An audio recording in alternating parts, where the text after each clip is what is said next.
El Plan RES y convenios internacionales. Contenido del día de hoy, el Plan Nacional de Residuos y los convenios internacionales de Basilea, Rotterdam, Estocolmo y Minamata.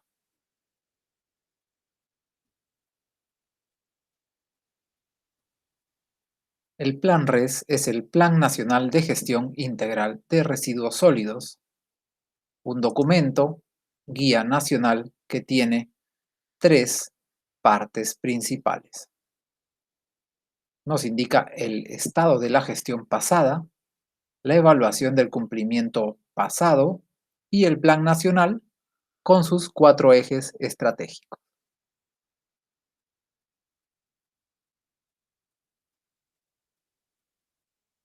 El Plan RES 2016 al 2024 permitirá contar con una mayor confiabilidad, un marco de trabajo sobre la gestión integral de residuos a nivel nacional, constituyéndose en un instrumento que permita articular los esfuerzos de los 3 niveles de gobierno, nacional, regional y local, según sus competencias y funciones, y facilitar la implementación de diversas iniciativas o programas estableciendo los lineamientos de trabajo para este periodo de más o menos unos 9 años.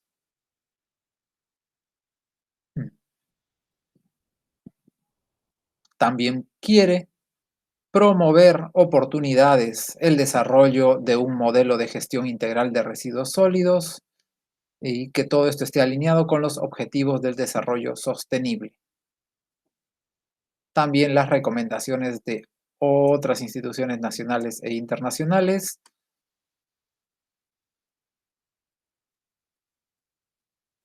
el desarrollo económico y demás compromisos.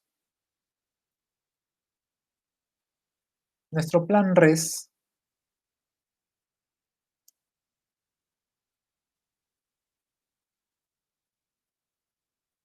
describe primero la situación del manejo de residuos. Como este es el Plan Nacional de Residuos 2016 al 2024, fue hecho el 2015. Quiere decir que el análisis de la situación actual era hasta el 2014. En el año actual ya son datos ligeramente antiguos. ¿Qué tipos de datos lleva el plan RES? La generación de residuos sólidos a nivel nacional, la generación per cápita de residuos y su composición, la disposición final de residuos sólidos, qué porcentaje van a los rellenos, cuántos rellenos hay, etc. La recolección, transporte y disposición final, incluido lo que son cobertura de estos servicios. Se usa la información que han puesto las autoridades en el CIGERSOL. La cobertura en el Perú está alrededor del 94%. Hasta el 2014 estaba en 93,74%, pero para la población urbana. Y de los residuos recogidos, menos del 50% fueron dispuestos a un relleno sanitario. También indica las, los, eh, los resultados, los avances del programa de incentivos a la mejora de la gestión y modernización municipal PEI, que son las metas MEF. Indicará la gestión administrativa del servicio de limpieza pública y cómo vamos en lo que son PIGARs, planes de manejo de residuos sólidos y otros documentos. Hablará de los residuos del ámbito no municipal, los que se tengan reportados a la fecha, residuos de RAE, residuos de aparatos eléctricos y electrónicos, la educación ambiental y la participación ciudadana, instrumentos para la evaluación de la gestión de residuos en el país,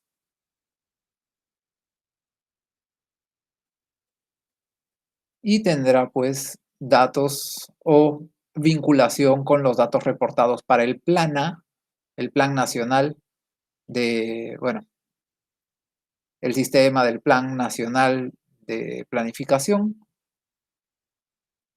del Informe Nacional de la Gestión de Residuos Sólidos del ámbito municipal y no municipal, y también de la Evaluación de Desempeño Ambiental, documentos que se elaboran para cada año.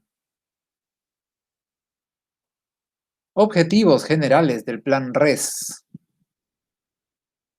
promover y alcanzar la cobertura universal del servicio de limpieza pública en base a sistemas de gestión integral y sostenible, a fin de prevenir la contaminación ambiental y proteger la salud de la población. Promover la ampliación e implementación de sistemas de minimización, reutilización y reciclaje de residuos sólidos, adoptando aspectos de inclusión social y de responsabilidad ambiental hacia la gestión sostenible de residuos sólidos.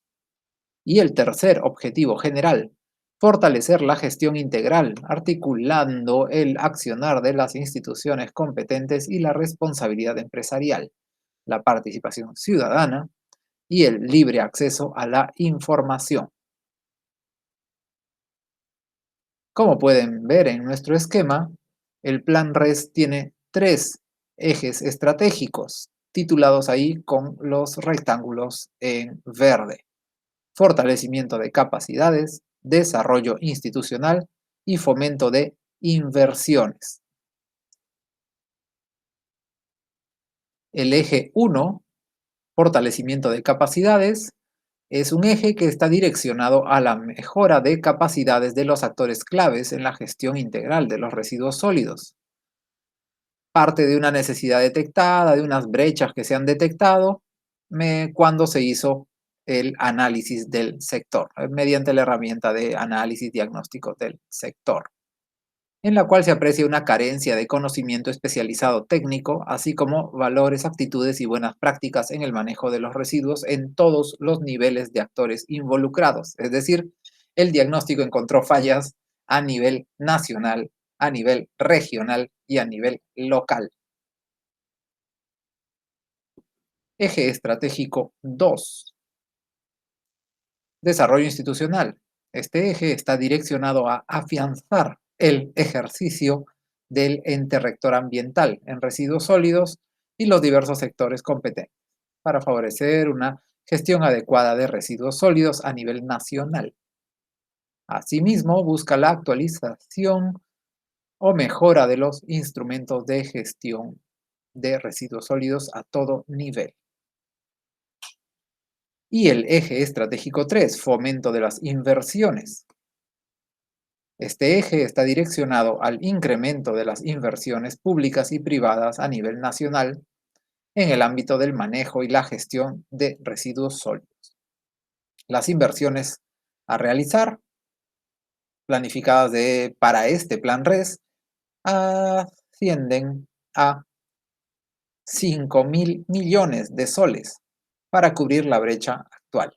Estas inversiones deben ser sostenibles, lo que se logrará con el fortalecimiento y aplicación de los instrumentos técnicos y económicos, financieros y legales. También pueden ver que los ejes estratégicos tienen sus metas. Por ejemplo, el eje estratégico 1, fortalecimiento de capacidades para el cumplimiento del objetivo, tiene 2 metas. Quiere hacer capacitación técnica en residuos sólidos y transferencia de conocimiento.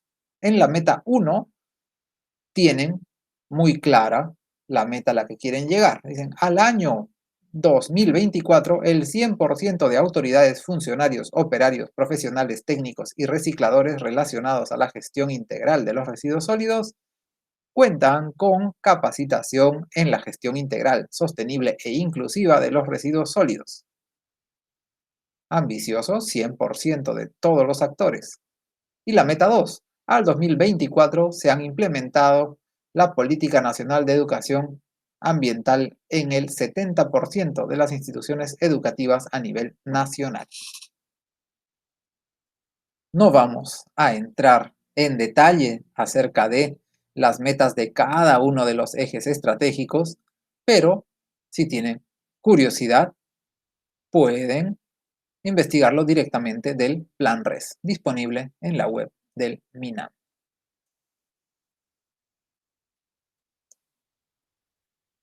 Pasaremos ahora a los acuerdos internacionales.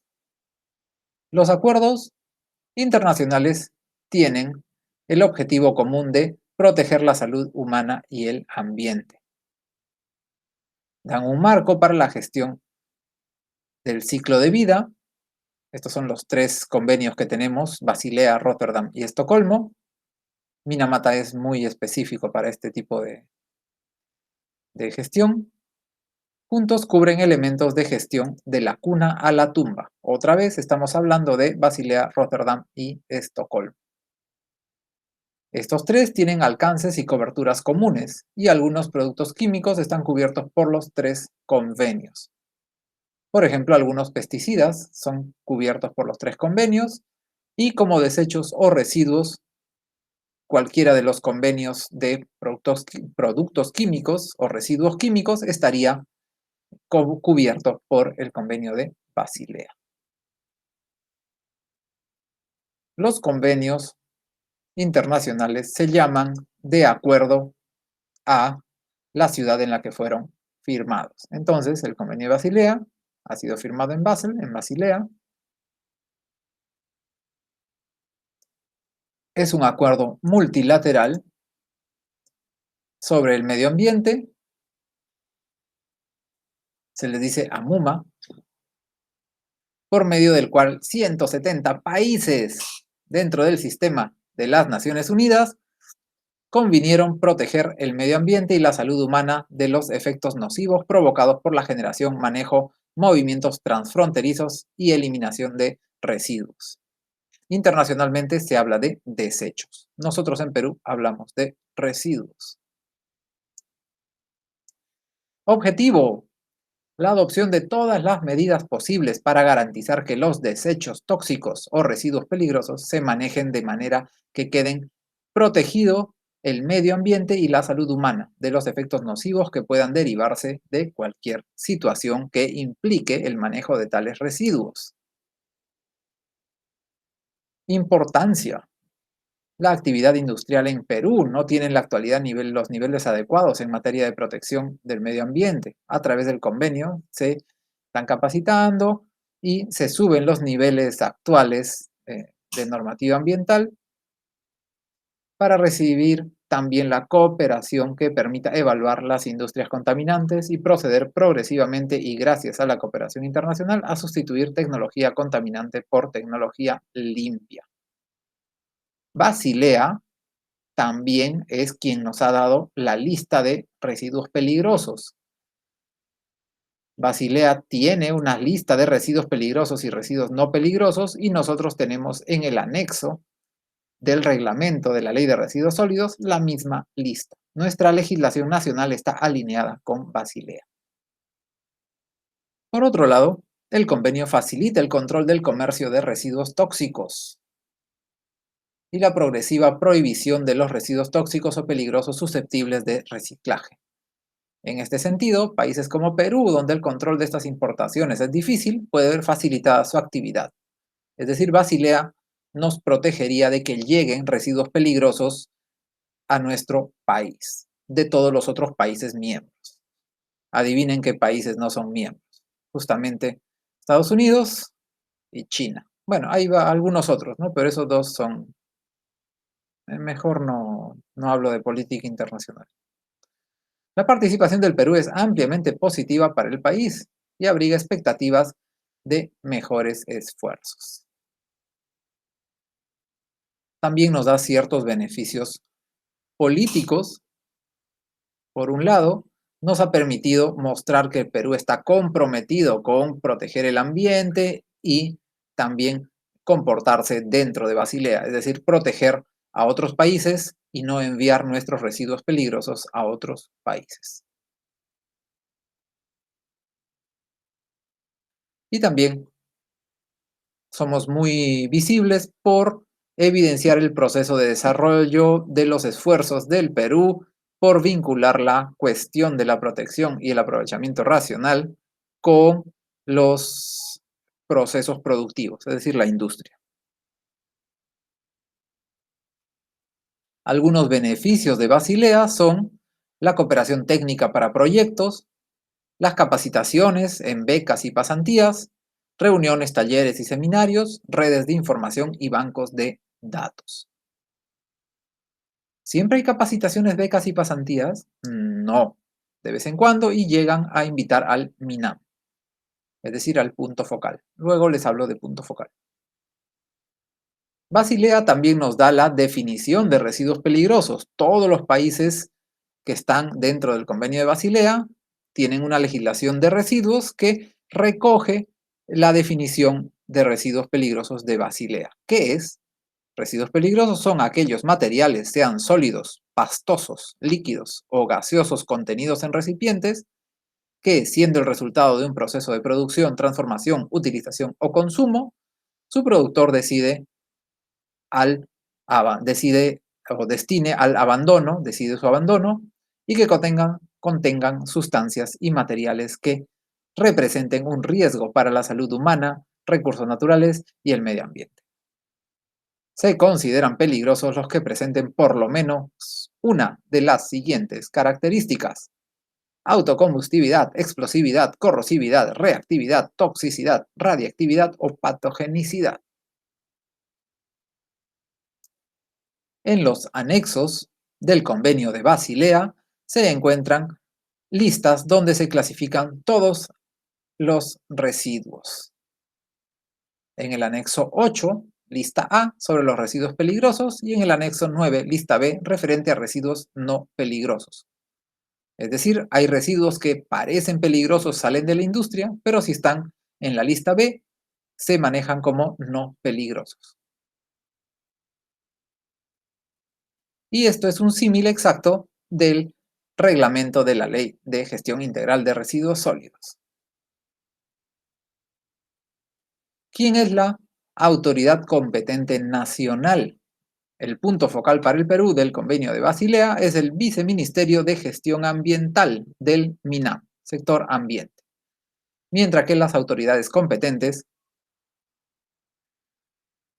son el viceministerio, la viceministra de Gestión Ambiental del MINAM o el viceministro, depende ahora que cambie la gestión, y el director o directora general de Salud Ambiental e Inocuidad Alimentaria del Ministerio de Salud.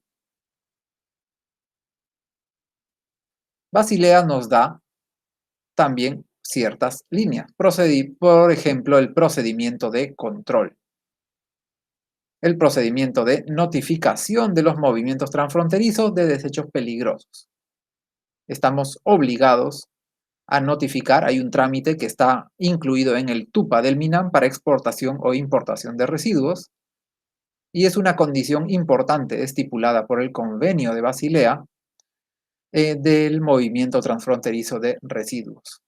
Solo puede llevarse a cabo previa notificación escrita a las autoridades competentes de los estados de exportación, importación y de tránsito, y previo consentimiento de dichas autorizaciones.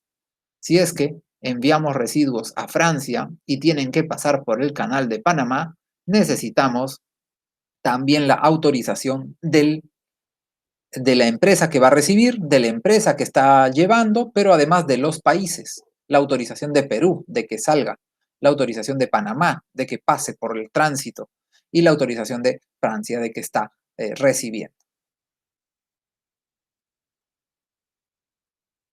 Además, cada envío de desechos peligrosos u otros desechos ha de ir acompañado de un documento sobre el movimiento desde el punto que se inicia el movimiento hasta el punto de eliminación.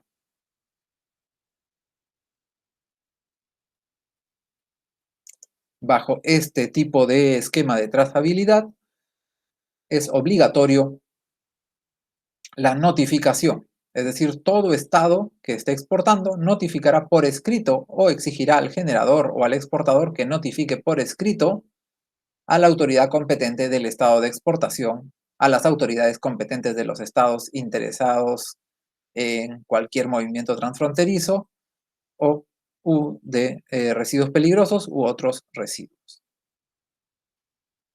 Se estandariza un documento de movimiento que acompañará el envío en todo momento desde la salida de las instalaciones del generador de los residuos hasta la llegada a las instalaciones de eliminación en el otro país. El documento también incluye información precisa sobre las autorizaciones de las autoridades competentes, sellos, firmas, visas, etc.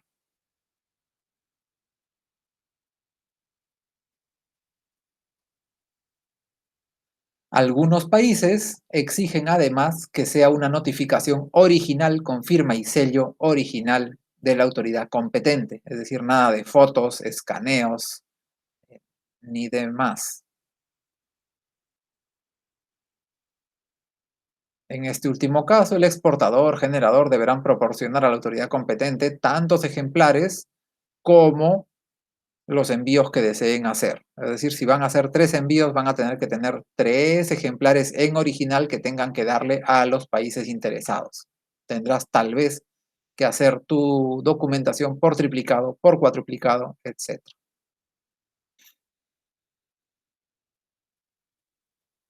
El alcance del convenio son todos los residuos peligrosos que sean movimiento de o que sean objeto de movimiento transfronterizo. Es decir, Basilea es un convenio para protegernos principalmente del transporte transfronterizo, del movimiento transfronterizo de residuos peligrosos. Basilea nos da las definiciones sobre residuos peligrosos recogidas ya en nuestra legislación. También incluye las obligaciones generales.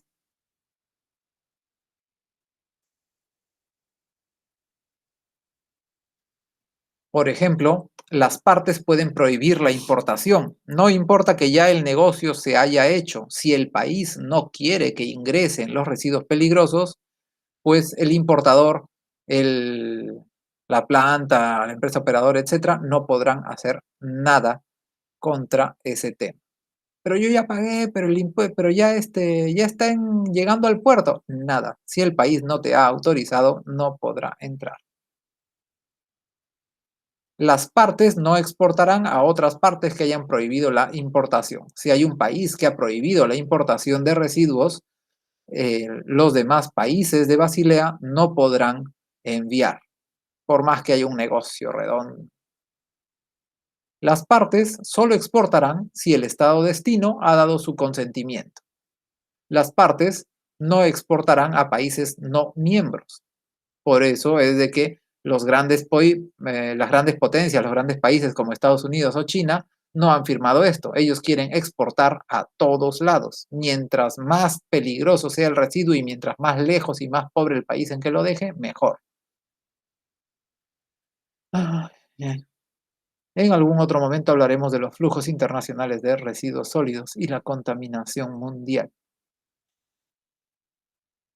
No se exportará ni transitará al sur de los 60 grados de latitud para evitar contaminar los polos.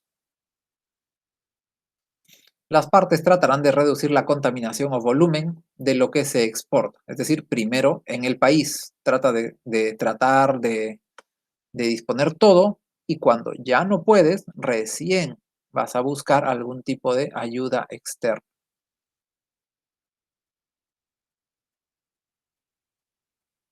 Lo más importante es, dentro de Basilea, es el procedimiento de notificación de movimientos transfronterizos, que es un gran procedimiento de control que no creo que sea necesario que se los detalle en este momento.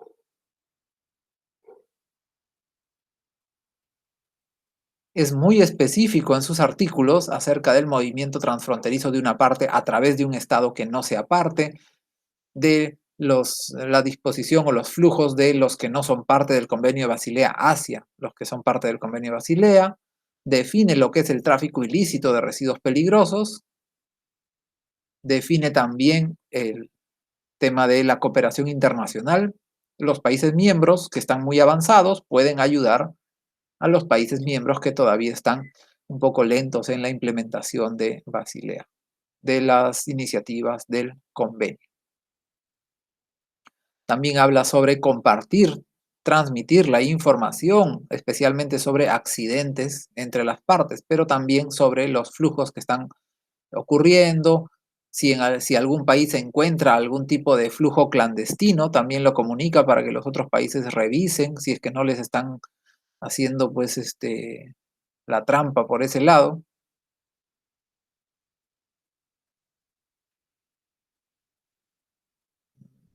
Acá hay temas políticos que no es necesario que les comente. Cualquiera de las partes puede proponer enmiendas al convenio y a los anexos si piensa que se puede mejorar, agregar algo. Claro que pasan a una mesa de disertación donde se evalúan. Toda parte que tenga razones para creer que otra parte está actuando o ha actuado en violación de sus obligaciones, es decir, alguno de los países miembros está trafeando, pues puede informar a la Secretaría y bueno, hay hay un proceso donde luego de verificación, las pruebas o el comunicado se pasará a todo el resto de países integrantes. Tiene un tribunal de controversia.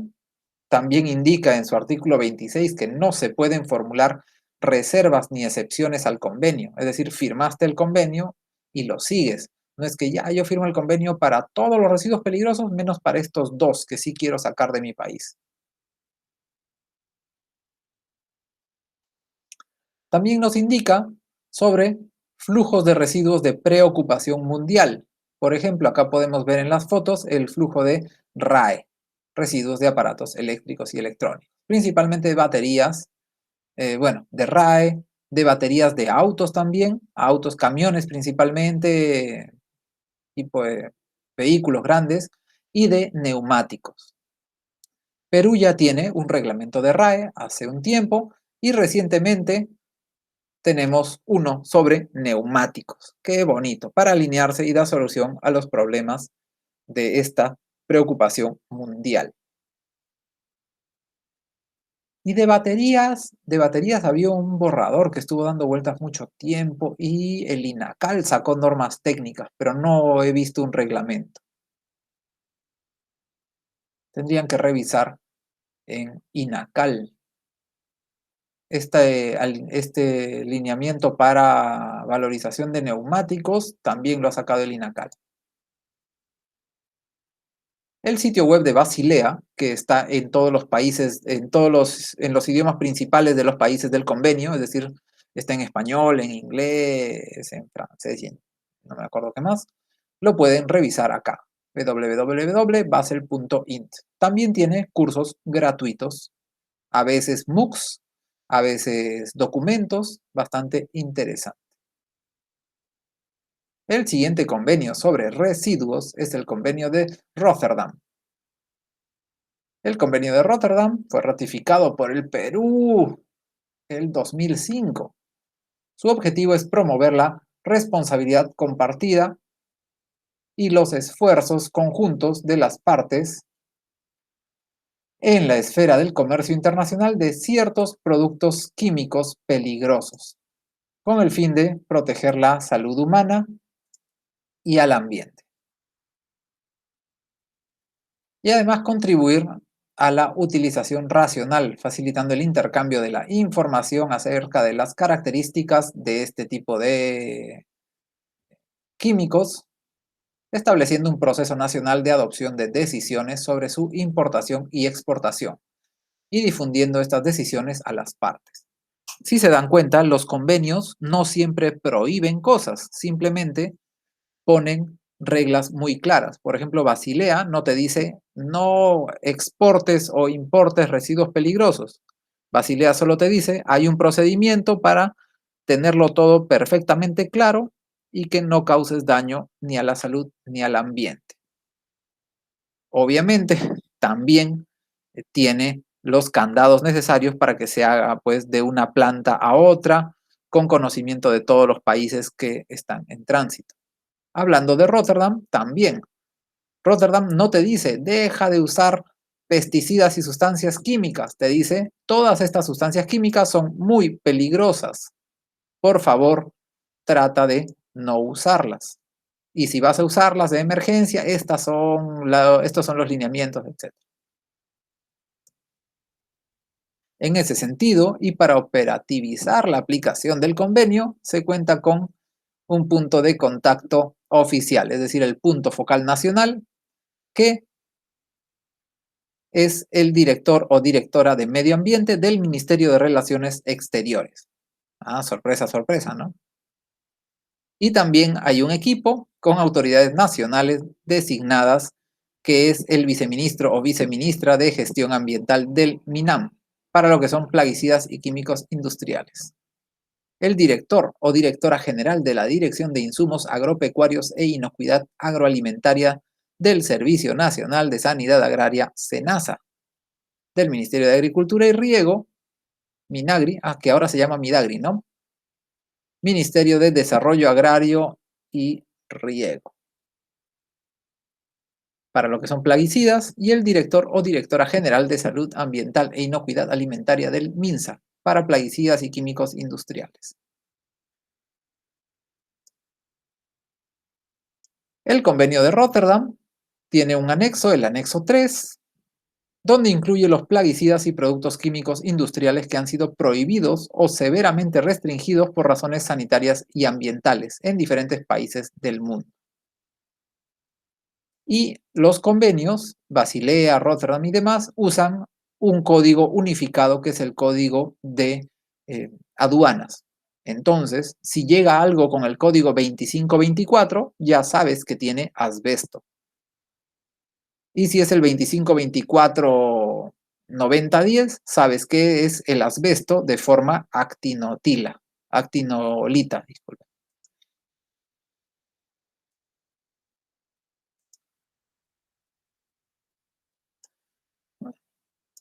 La conferencia de las partes de este convenio decidió, es decir, los participantes, ¿no? Ya ustedes capan, decidió incluir en este procedimiento el consentimiento fundamentado previo, que se llama PIC, que son sus siglas en inglés y es el más grande acierto del convenio de Rotterdam. Es decir, tiene que haber un consentimiento previo escrito por parte del país para importar este tipo de los pesticidas o químicos que estén dentro del convenio de Rotterdam, que por cierto están dentro de ese convenio porque son muy venenosos, muy tóxicos.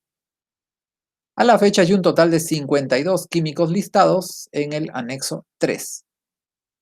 35 pesticidas, incluyendo 3 formulaciones de pesticidas severamente peligrosos, 16 químicos industriales y un químico que está en la categoría de pesticida y también químico industrial.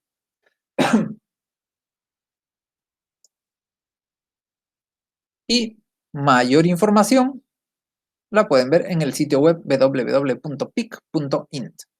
Entonces, Rotterdam tiene principal preocupación en pesticidas y químicos industriales.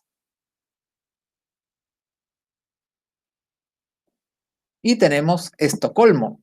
Ah, esa sí me la sé, profesor. Estocolmo es cuando te secuestran y luego comienzas a tener simpatía por tu secuestrador. No, alumna, ese es el síndrome de Estocolmo. Este es el convenio, la convención de Estocolmo. Ah, ya. Bueno, este convenio fue ratificado por el Perú el 2005, también, como son hermanitos Estocolmo y Rotterdam, mismo año, ¿no? Tiene como objetivo proteger la salud humana y el medio ambiente de los contaminantes químicos persistentes, POPs, por sus siglas en inglés. El convenio de Estocolmo cuenta con un punto de contacto oficial, que es el director o directora de medio ambiente del Ministerio de Relaciones Exteriores. Qué casualidad, parecido a Rotterdam. Es lo mismo en realidad, ya para qué les voy a poner más misterio. En coordinación con el viceministro o viceministra de Gestión Ambiental del MINAM, director o directora también, el director o directora de Salud Ambiental e Inocuidad Alimentaria de MINSA. Y bueno, el Convenio de Estocolmo considera 3 anexos que incluyen productos químicos industriales y plaguicidas. En el anexo A, las partes tienen que hacer esfuerzos para eliminar la producción y el uso de los POP listados en este anexo. En la parte B, las partes tienen que hacer el esfuerzo para restringir la producción y el uso. Y en el anexo C, las partes deben hacer esfuerzos para reducir las liberaciones no intencionadas. Y aquí vamos a ver a los sospechosos de siempre.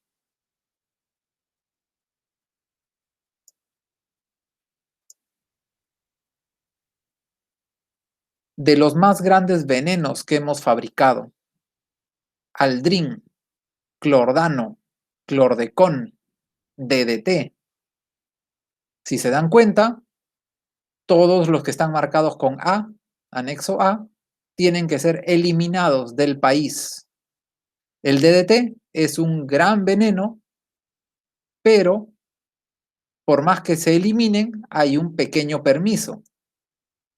Se puede seguir produciendo, ningún país debe ya fabricar ese tipo de cosas.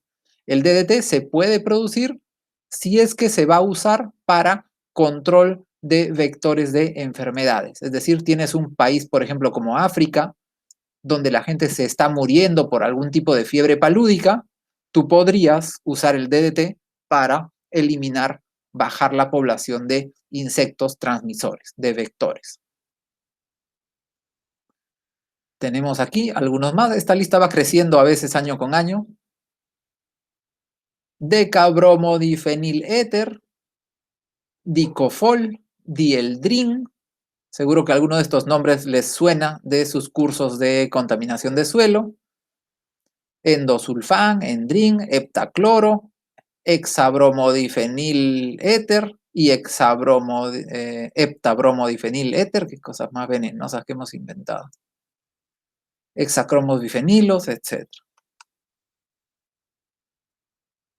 Si se dan cuenta, tenemos también una columna de producción, donde los países del Convenio de Estocolmo ya no deben producir ninguna de estas cosas. Donde vean non quiere decir que no se puede fabricar. Son cosas tan pero tan venenosas que ojalá en 100, en 200, en 300 años nos liberemos de ellas, pero desde ya hace varios años no se están fabricando.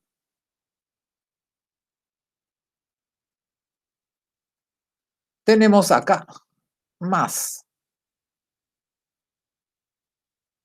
Hexabromociclododecano, hexaclorobenceno, hexaclorobutadieno, lindano, mirex, pentaclorobenceno, pentaclorofenol.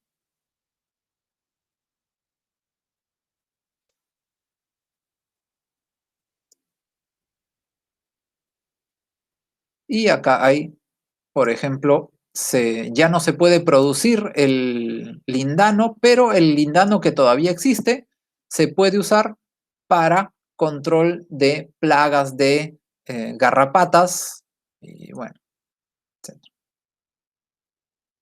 Bueno, vamos a terminar de leerles la lista porque es una lista que varias veces ha entrado en el examen final, ¿no? Perfluorooctano, ácido sulfónico perfluorooctano, fluorido perfluorooctano sulfonil, ácido perfluorooctánico, bifenilos policlorados, qué cosas tan horribles. Eliminación, tenemos que eliminarlos del país. Ya han habido varias campañas del MINAM con ayuda internacional para destruirlos y eliminarlos. Y tenemos que evitar todo tipo de producción no intencionada. Es decir, no quemen plásticos con cloro. Jamás. Lo mismo, más específico, acá tenemos las dibenzodioxinas policloradas, que son nuestras famosas dioxinas, y tampoco los dibenzofuranos policlorados, que son nuestros furanos. Es decir, nuestros principales enemigos dioxinas y furanos. Aunque en tema de residuos tenemos también otros enemigos, pero estos son muy peligrosos. Naftalenos policlorinados o policlorados, parafinas también cloradas. Profesor, todas las cosas orgánicas que tengan cloro son malas, ¿no? Sí, la verdad que sí. Solo que tardamos muchos años en darnos cuenta. Primero fabricamos muy buenos materiales, muy buenos insumos para construir más cosas y luego nos dimos cuenta de que eran muy venenosos. Tetrabromodifenil éter y pentabromodifenil éter, toxafena, alfa hexaclorociclohexano y beta hexaclorociclohexano.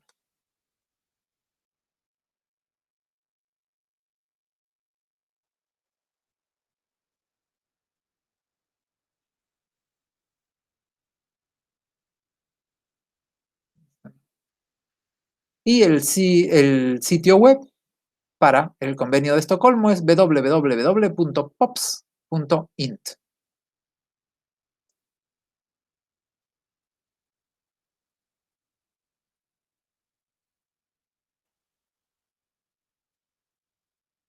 Desde la suscripción de este convenio se establecieron la realización de las conferencias de las partes para que haya intercambio de información, para que puedan reunirse y presentar sus avances, para que tengan comités para decidir qué nuevos peligros pueden entrar a la lista.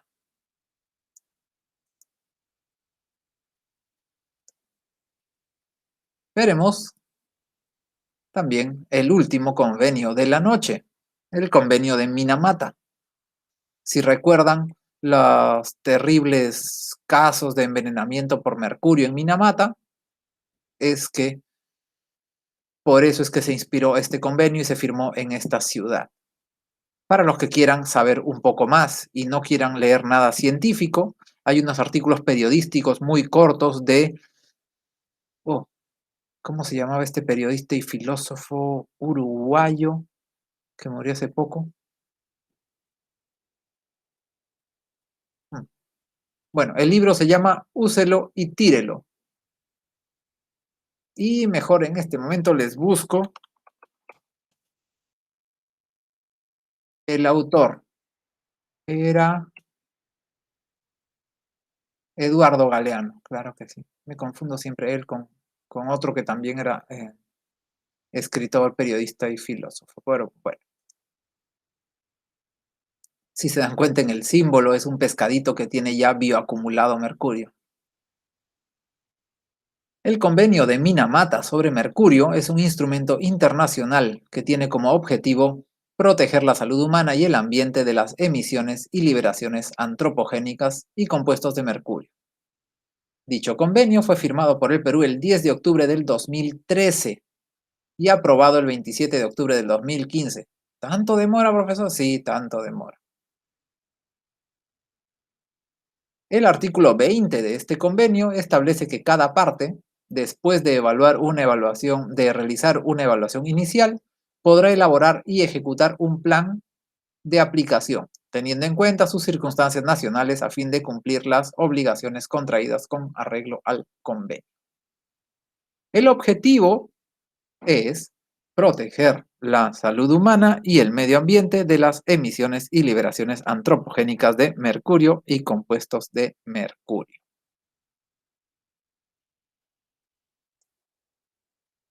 El sector más preocupante, si se dan cuenta, aquí tenemos el análisis, la torta de cuántos aportan con mercurio a la contaminación de mercurio, tenemos el sector ASGM. Es el sector Artisan and Small Scale Gold Mine, es decir, minería artesanal y de pequeña escala, que es de una gran preocupación en nuestro país y hay una línea especial del Ministerio del Ambiente y del Ministerio de Energía y Minas que están tratando de minimizar, disminuir esta contaminación. Cada parte, es decir, cada integrante, cada país, es decir, el Perú, Cada parte en cuyo territorio se realicen actividades de extracción y tratamiento de oro artesanales y en pequeña escala, sujetas a este artículo, es decir, a la convención, adoptará medidas para reducir y, cuando sea viable, eliminar el uso de mercurio y compuestos de mercurio de esas actividades, y también las emisiones y liberaciones de mercurio al medio ambiente proveniente de esas actividades. Es dificilísimo.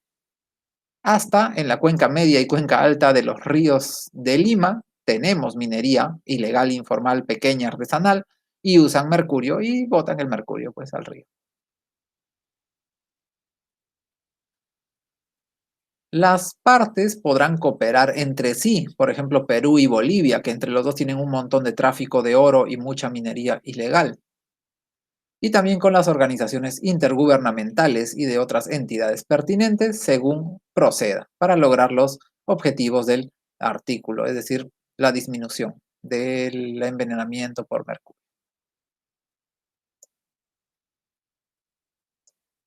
Esta cooperación podría incluir la formulación de estrategias para prevenir el desvío de mercurio o compuestos de mercurio para su uso en la extracción y el tratamiento de oro artesanales en pequeña escala, las iniciativas de educación, divulgación y creación de capacidades, la promoción de investigaciones sobre prácticas alternativas sostenibles en las que no se utilice mercurio, la prestación de asistencia técnica y financiera. Podríamos cooperar entre los integrantes. Casi todos los países de Sudamérica han firmado y ratificado el convenio de Minamata. Cada parte, cada participante incluirá en su Plan Nacional de Acción las metas de reducción y los objetivos nacionales, las medidas para eliminar la amalgamación de mineral en bruto, la quema expuesta de la amalgama o amalgama procesada, la quema de la amalgama en zonas residenciales y la lixiviación de cianuro en sedimentos, mineral en bruto o rocas a los que se les haya agregado mercurio, sin eliminar primero el mercurio. También debe estar en el Plan Nacional las medidas para facilitar la formalización o reglamentación del sector de la extracción de oro artesanal y pequeña escala, las estimaciones de referencia de las cantidades de mercurio utilizadas y las prácticas empleadas en la extracción y el tratamiento de oro artesanales y en pequeña escala en el territorio. También las estrategias para promover la reducción de emisiones y liberaciones de mercurio y la exposición a estas sustancias en la extracción y el tratamiento de oro artesanal en pequeña escala, incluidos métodos sin mercurio. Existen métodos sin mercurio. Y existen métodos que usan solamente un 10, 15, 20% del mercurio, en vez de usar todo el mercurio que están usando y desperdiciando. También el plan tiene que incluir estrategias para gestionar el comercio y prevenir el desvío de mercurio y compuestos de mercurio procedentes de fuentes extranjeras y nacionales para su uso en la extracción y el tratamiento de oro artesanal y en pequeña escala, es decir, gestionar, minimizar, controlar el mercado negro. No es que por un lado una empresa dice, uy, se me perdió mercurio, y por el otro lado la minería ilegal está comprando ese mercurio. Por eso es tan importante que si tu manifiesto dice que el generador te dio 10 toneladas de mercurio, el transportista EO transportó 10 toneladas de mercurio, a la disposición final adecuada tienen que llegar las 10 toneladas de mercurio. Nada de mercado negro. El plan nacional también tiene que tener estrategias para atraer la participación de los grupos de interés en la aplicación y el perfeccionamiento del plan, una estrategia de salud pública sobre la exposición al mercurio de los mineros artesanales, pobrecita gente, y de que extraen oro en pequeña escala y estas comunidades. Profesores, ¿esos no son millonarios? Los jefes son millonarios, los que se hunden hasta el pecho en las lagunas llenas en los pozos llenos de mercurio para extraer el oro, esos no, tendrán vidas muy cortas. Dicha estrategia de salud pública tiene que incluir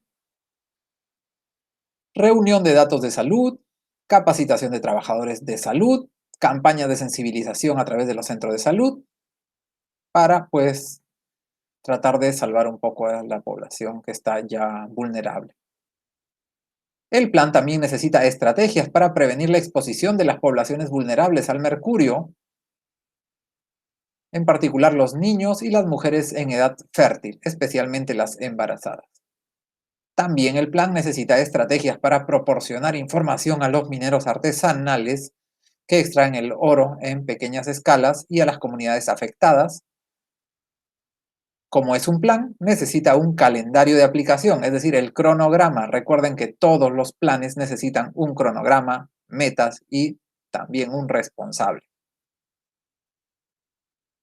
Cada país puede incluir también acciones específicas para el país, estrategias adicionales para alcanzar los objetivos. Por ejemplo, si quieren poner más normas, más reglas, etc. O tal vez mecanismos de mercado o herramientas de comercialización y demás. Aquí en la diapositiva podemos ver diferentes usos del mercurio. Primero, tenemos a una persona extrayendo mercurio del río, pero el mercurio también está en los interruptores para los fluorescentes, en los espejos, sobre todo en los espejos industriales, en los espejos, por ejemplo, de astronomía. ¿Profesor, y astrología también? No, de eso no hablamos en este curso. El mercurio está en diversas aleaciones bonitas de los aros de algunos autos y en otras cosas. Hay máquinas industriales para láser que también necesitan los espejos bien hechos. Acá tenemos una amalgama de mercurio. El mercurio está en los termómetros de mercurio. El mercurio está en las bombillas, focos ahorradores que usan vapores de mercurio. El mercurio está en varias medicinas. El mercurio está en las pilas botón. El mercurio está cada vez menos, estaba en las amalgamas que se ponían en los dientes. El mercurio está en los RAE. El mercurio está en los cosméticos.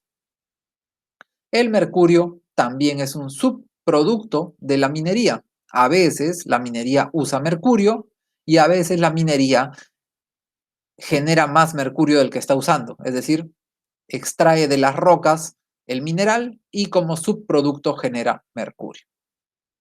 Y bueno, mercurio también en plantas de aleaciones. Gracias a Minamata tenemos ya varios documentos.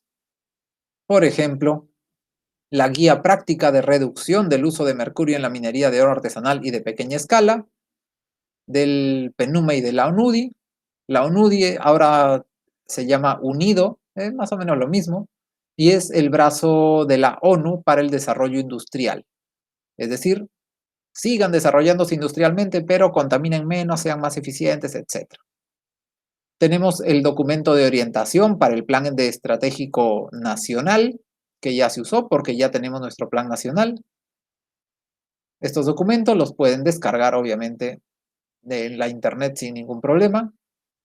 Tenemos un Toolkit for Identification and Quantification of Mercury Releases, que es una caja de herramientas, un manual de herramientas para la identificación y cuantificación de las descargas de mercurio. Y tenemos también este documento, análisis de las aproximaciones para la formalización de los mineros artesanales y de pequeña escala, basado en las experiencias en Ecuador, Mongolia, Perú, Tanzania y Uganda. Países todos como el nuestro, con las mismas problemáticas, etc. El sitio web del convenio es www.mercuryconvention.org y encontrarán una versión de la página en español por si tienen más curiosidades. Eso será todo por el día de hoy.